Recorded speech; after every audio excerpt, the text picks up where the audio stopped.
ते राज्यघटनेचे शिल्पकार भारतरत्न डॉक्टर बाबासाहेब आंबेडकर यांना मानवंदना अर्पित करतो। आज या ठिकाणी उपस्थित असलेले सर्व निमंत्रित महानुभाव आणि उपस्थित सर्व भगिनी आणि बंधूंनो, आपणा सर्वांना आणि जगभरातील भारतीयांना प्रजासत्ताक दिनाच्या मी मनपूर्वक शुभेच्छा देतो। आणि आपला प्रजासत्ताक आणि आपली लोकशाही ही चिरायू हो अशी ईश्वरचरणी प्रार्थना करतो। आपल्या सर्वांनाच कल्पना आहे की 26 जानेवारी 1950 रोजी आपण भारताचं संविधान हे अंगीकारून ते अधिनियमित केलं आणि त्यातून एक लोकशाही प्रधान अशा प्रकारचा प्रजासत्ताक आपण निर्मित केला। भारताचं संविधान तयार करताना संविधान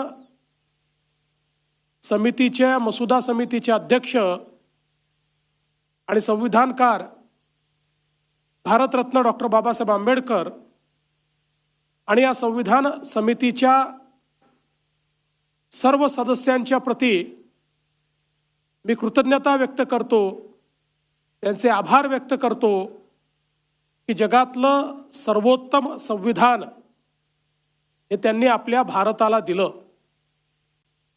आज या प्रसंगी भारतीय स्वातंत्र्याकरता देखील ज्या स्वातंत्र्य संग्राम सेनानींनी बलिदान दिलं, ज्यांनी हाल अपेष्टा सोसल्या, त्या सर्व स्वातंत्र्य संग्राम सेनानींची देखील आठवण काढत त्यांच्याही चरणी मी नतमस्तक होतो। आपल्या सर्वांनाच कल्पना आहे की आज आपला देश अतिशय वेगाने प्रगती करतोय। जगातल्या तिसऱ्या मोठ्या अर्थव्यवस्थेकडे आपली वाटचाल सुरू आहे।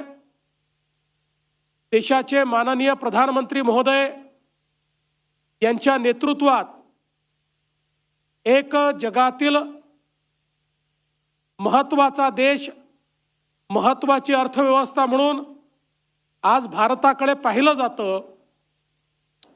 आणि हे सगळं आपण या ठिकाणी करू शकलो याचं एकमेव कारण आपल्या भारताची लोकशाही आणि भारताचं संविधान आहे। आपल्या भारताचं संविधान तयार करताना भारतरत्न डॉक्टर बाबासाहेब आंबेडकरांनी प्राचीन भारतीय मूल्य याचा समावेश या संविधानात केला। लोकशाहीचं मूल्य हे खऱ्या अर्थानं प्राचीन भारतामध्ये आपल्याला कितीतरी आधी पाहायला मिळतं आणि अगदी वैशालीपासनं तर अनुभव मंटपमपर्यंत एक मोठी वाटचाल ही लोकशाही तत्वांची भारतीय जीवन व्यवस्थेत आणि जीवन पद्धतीत आपल्याला पाहायला मिळते, जी मॅग्ना कार्टाच्या कितीतरी आधी या भारताने अंगीकारली होती। स्वातंत्र्य, समता, बंधुता ही तत्व, भारतीय तत्व ही या संविधानामध्ये आपल्याला पाहायला मिळतात। भगवान गौतम बुद्धांनी जी बंधुता सांगितली, त्या बंधुतेचा आविष्कार आपल्याला या संविधानामध्ये पाहायला मिळतो। आणि म्हणून जगभरातल्या संविधानांचा अभ्यास केल्यानंतर भारतीय तत्वांवर आधारित आणि जगातील उत्तम अशा प्रकारच्या व्यवस्थांचा समावेश करत एक अतिशय सुंदर अशा प्रकारचं संविधान हे आपल्या भारताला देण्याचं काम भारतरत्न डॉक्टर बाबासाहेब आंबेडकर आणि आपल्या संविधान समितीने केलं. आज याच संविधानाच्या अंतर्गत काम करत असताना आपला महाराष्ट्र जी संतांची भूमी आहे, जी वीरांची भूमी आहे, छत्रपती शिवरायांनी ज्या भूमीला स्वाभिमान शिकवला, त्या भूमीमध्ये आज आपण पाहतोय की देशाच्या विकासाचं इंजिन म्हणून आपला महाराष्ट्र अतिशय चांगल्या पद्धतीनं काम करतोय. आणि नुकतंच दावोस येथे जी काही वर्ल्ड इकॉनॉमिक फोरम झाला, त्या ठिकाणी महाराष्ट्राने 30 लाख कोटी रुपयाची गुंतवणूक, त्याचे करार संपन्न केले.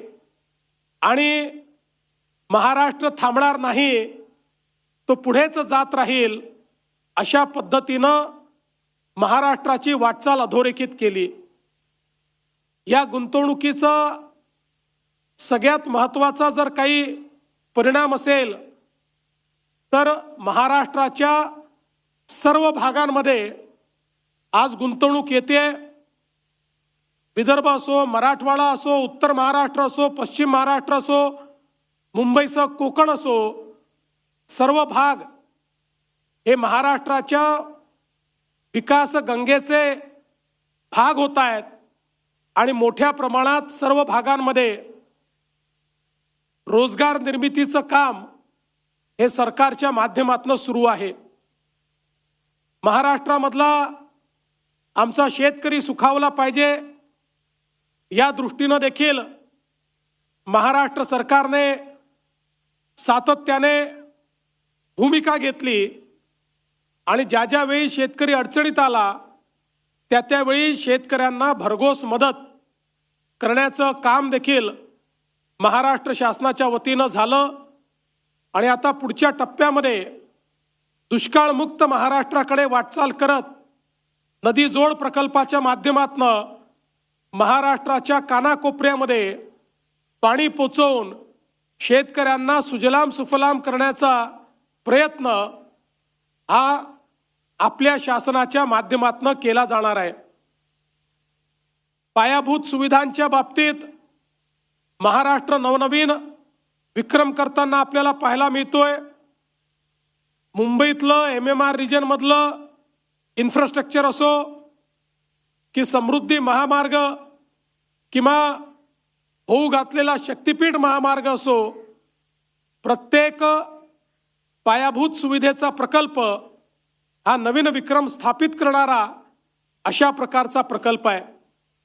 एकीकडे पायाभूत सेवा सुविधांसोबतच समाजातले जे वंचित घटक आहेत, अनुसूचित जातीचे, अनुसूचित जमातीचे, यांच्याकरता देखील विशेष योजना तयार करून विकासाच्या मुख्य धारेमध्ये त्यांना आणण्याचं काम हे शासनाच्या वतीनं सातत्याने सुरू आहे.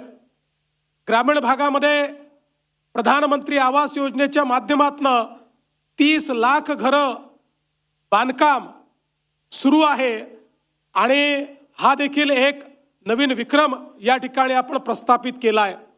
यासोबत शेतकऱ्यांकरता सौर कृषी वाहिनी आणि सौर ऊर्जेवर चालणारे पंप, यामध्येही देशामध्ये महाराष्ट्राने पहिला क्रमांक घेतला आहे. आणि त्यामध्ये जागतिक विक्रम देखील महाराष्ट्राने तयार केला आहे. एकूणच लाडकी बहीण योजना असेल, शेतकऱ्यांकरता मोफत विजेची योजना असेल, विविध योजनांच्या माध्यमातून समाजातल्या प्रत्येक घटकाचा विकास करण्याचा प्रयत्न हा शासनाच्या माध्यमातून चाललाय. आणि निश्चितपणे येत्या काळामध्ये महाराष्ट्र भारताच्या अर्थव्यवस्थेचा कणा म्हणून या ठिकाणी कार्य करेल, हा विश्वास मी व्यक्त करतो. पुन्हा एकदा आजच्या प्रजासत्ताक दिनाच्या मी सर्वांना शुभेच्छा देतो. महाराष्ट्र थांबणार नाही, महाराष्ट्र गतिशील राहील. आणि भारताच्या संविधानाने ज्या प्रकारची व्यवस्था आम्हाला दिलेली आहे, त्यामुळे महाराष्ट्र प्रगतीकडे सातत्याने झेपावत राहील अशा प्रकारचा विश्वास व्यक्त करून मी माझे 2 शब्द संपवतो. जय हिंद, जय महाराष्ट्र.